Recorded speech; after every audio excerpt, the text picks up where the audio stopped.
नमो नमः बच्चों। अब हम इसके अभ्यास को करते हैं। प्रथम अभ्यास है निम्नलिखित प्रश्नानाम उत्तराणि एक पदेन लिखत। नीचे लिखे हुए प्रश्नों के उत्तर एक शब्द में लिखो। उज्जयिन्याम किम नाम विप्रः वसत।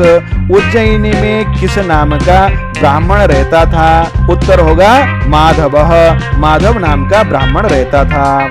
माधवः केन श्राद्धार्थम निमंत्रितः। माधव को किसने श्राद्ध के लिए न्योता दिया?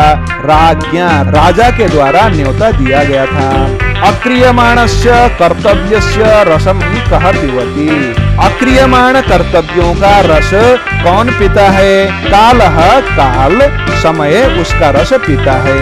किम करोमि इति कः चिंतयति। मैं क्या करूं ऐसा कौन सोचता है? माधवः, माधव नामक ब्राह्मण। कृष्ण सर्पः केन दृष्टः। काला सांप किसके द्वारा देखा गया? नकुलेन, नकुल यानी नेवले के द्वारा देखा गया। नकुलम कः व्यापादितवान। नेवले को किसने मारा? ब्राह्मणः, ब्राह्मण ने अथवा माधवः, माधव ने। संपदः कम वृणते। संपत्तियां किसको वर्ण करती हैं? विमृश्यकारिणम यानी सोच समझकर काम करने वाले को संपत्तियां वर्ण करती हैं। अब द्वितीय अभ्यास है अधोलिखितानाम प्रश्नानाम उत्तराणि पूर्ण वाक्येन लिखत। नीचे लिखे हुए प्रश्नों के उत्तर पूर्ण वाक्य में लिखें। प्रथम प्रश्न है ब्राह्मणः बालकस्य रक्षायै कम उपायम अचिंतयत। ब्राह्मण ने बच्चे की रक्षा के लिए क्या उपाय सोचा? ब्राह्मणः बालस्य रक्षायै। ब्राह्मण ने बच्चे के रक्षा के लिए पुत्र निर्विशेषस्य नकुलस्य नियुक्तिः इति उपायम अचिंतयत। पुत्र के समान नेवले की नियुक्ति करना यही उपाय उसने सोचा। ब्राह्मणेन अविचार्य किम कृतम। ब्राह्मण के द्वारा बिन विचारे क्या किया गया? ब्राह्मणेन, ब्राह्मण के द्वारा अविचार्य नकुलः मारितः, नेवले को मारा गया। कालः कस्य रसम पिबति। काल किसके रस को पीता है? कालः क्षिप्रम अक्रियमाणस्य रसम पिबति। जो जल्दी यानी समय से काम नहीं करता है उसके रस को काल पीता है। कीदृशः नकुलः ब्राह्मणस्य चरणयोः अलुठत। कैसा नेवला ब्राह्मण के चरणों में लौट गया? रक्त लिप्त मुखपादः नकुलः। रक्त से सने हुए मुख और पैर वाला नेवला ब्राह्मणस्य चरणयोः, ब्राह्मण के चरणों में लौट गया। नकुलेन कः व्यापादितः। नेवले के द्वारा कौन मारा गया? नकुलेन सर्पः व्यापादित। नेवले के द्वारा सांप मारा गया। परमापदाम पदम किम। परम आपत्तियों का, विपत्तियों का पद यानी स्थान क्या है? परमापदाम पदम अविवेकः अस्ति। बहुत विपत्तियों का स्थान है अविवेक, बिन विचारे कुछ भी करना अविवेक है। संपदः कीदृश्यः भवन्ति। संपत्तियां कैसी होती हैं? संपदः गुणलुब्धाः भवन्ति। अच्छे गुण वाले व्यक्ति के पास संपत्तियां आ जाती हैं, गुणलुब्ध होती हैं। अब हम तृतीय अभ्यास करेंगे। अधोलिखित वाक्येषु स्थूल पदानि आश्रित्य प्रश्न निर्माणम कुरुत। नीचे लिखे हुए वाक्यों में स्थूल यानी मोटे अक्षर वाले शब्द को लेकर प्रश्न निर्माण करना है। यहाँ पर उत्तर है, हमें प्रश्न बनाना है। माधवः उज्जयिन्याम अवसत। माधव उज्जयिनी में रहता था। उज्जयिन्याम शब्द को लेकर हम बनाएंगे। माधवः कुत्र अवसत। ब्राह्मणी शिशोः रक्षणार्थम ब्राह्मणम नियोज्य स्नातुम गता। ब्राह्मणी ने शिशु की रक्षा के लिए ब्राह्मण को नियुक्त करके नहाने के लिए चली गई। ब्राह्मणम इस शब्द को लेकर हमें प्रश्न बनाना है। कम यानी किसको नियुक्त करके नहाने चली गई, ऐसा बनेगा। ब्राह्मणः दारिद्र्यात् अचिंतयत। ब्राह्मण दरिद्र होने के कारण सोचने लगा। दारिद्र्यात् को लेकर हमें प्रश्न बनाना है तो लिखेंगे कस्मात्। ब्राह्मण किस कारण से सोचने लगा। यदि कार्यम क्षिप्रम न क्रियते। यदि कार्य समय से नहीं किया जाता है तदा कालः तस्य रसम पिबति। फिर उसके रस को काल पी लेता है। तो तस्य को लेकर हमें बनाना है। तस्य के स्थान पर कस्य लिखेंगे, किसके रस को पीता है। सह ब्राह्मणः नकुलम बालरक्षायाम व्यवस्थापयत। उस ब्राह्मण ने नेवले को बालक की रक्षा के लिए व्यवस्थापित किया, यानी नियुक्त किया। तो यहाँ पर नकुलम को लेकर हमें प्रश्न बनाना है, कम किसको रक्षा में नियुक्त करके गया। नकुलः समीपम आगच्छन्तम कृष्ण सर्पम अमारयत। नेवले ने पास में आते हुए काले सांप को मारा। कृष्ण सर्पम के स्थान पर हमें कम लिखना है। नकुल यानी नेवले ने पास में आते हुए किसको मारा, ऐसा प्रश्न बनेगा। नकुलस्य मुखम पादाः च रक्तेन विलिप्ताः। यहाँ पर रक्तेन में बोल्ड किया गया है, तो इसको लेकर हम प्रश्न बनाएंगे। नकुलस्य नेवले के मुखम पादाः, मुख और पैर, केन विलिप्ताः, किससे सने हुए थे, लिप्त हुए थे, ऐसा प्रश्न बनेगा। अब चतुर्थ अभ्यास है अधोलिखित प्रश्नानाम यथा निर्देशम उत्तरत। नीचे लिखे हुए प्रश्नों के उत्तर को जैसा निर्देश किया गया है उसी प्रकार से उत्तर देना है, यानी प्रत्येक प्रश्न में भिन्न भिन्न निर्देश है। अस्ति उज्जयिन्याम माधवः नाम विप्रः। उज्जयिनी नामक नगर में माधव नामक एक ब्राह्मण है। अस्मिन् वाक्ये किम क्रियापदम प्रयुक्तम। इस वाक्य में क्रियापद क्या है? अस्ति, यह क्रियापद है। किंतु बालस्य अत्र रक्षकः नास्ति। लेकिन बालक का रक्षक यहाँ पर कोई नहीं है।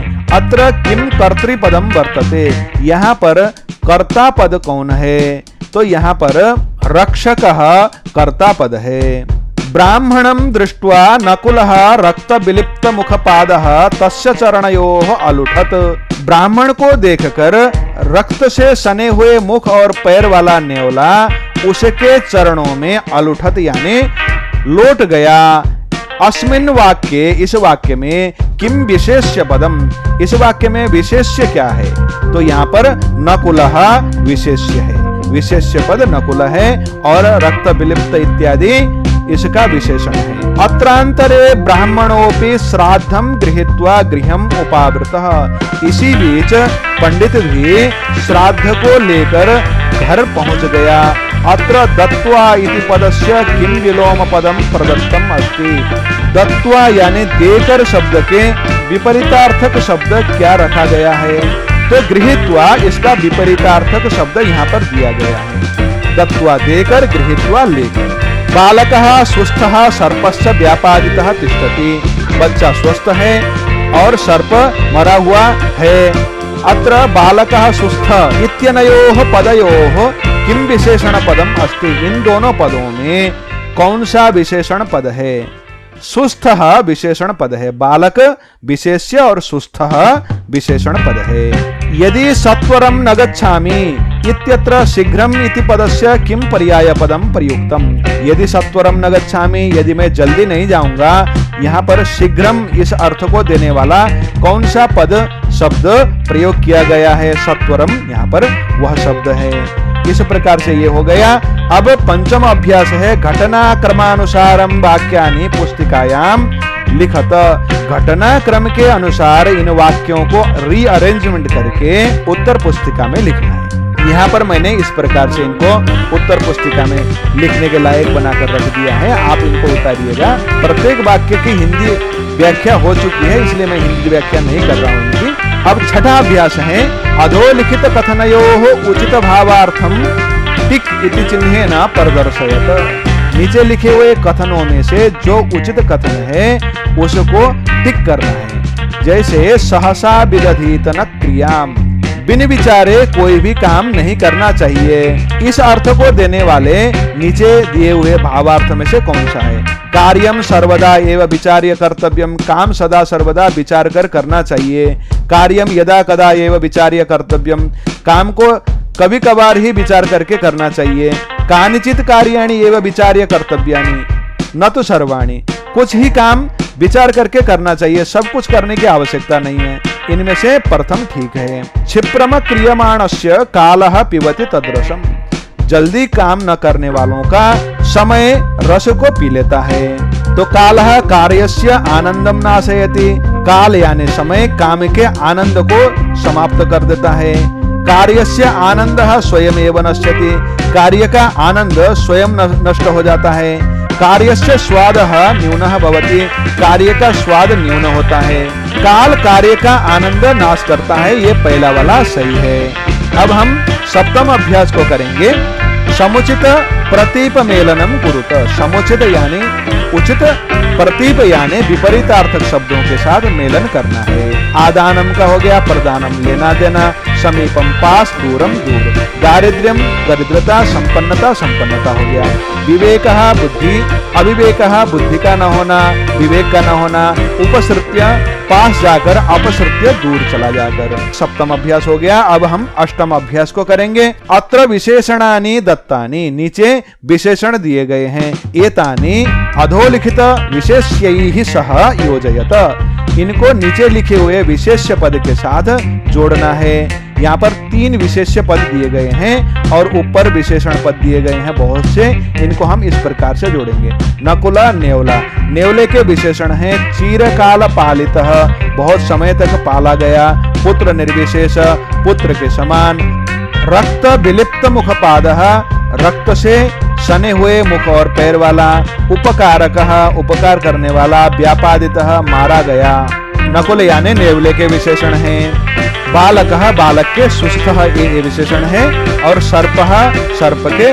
कृष्णः और मृतः, ये 2 विशेषण हो सकते हैं। मृतः को हम नेवले का विशेषण भी बना सकते हैं। इस प्रकार से आपके यहाँ पर संपूर्ण पाठ के अभ्यास भी पूर्ण हो गए हैं।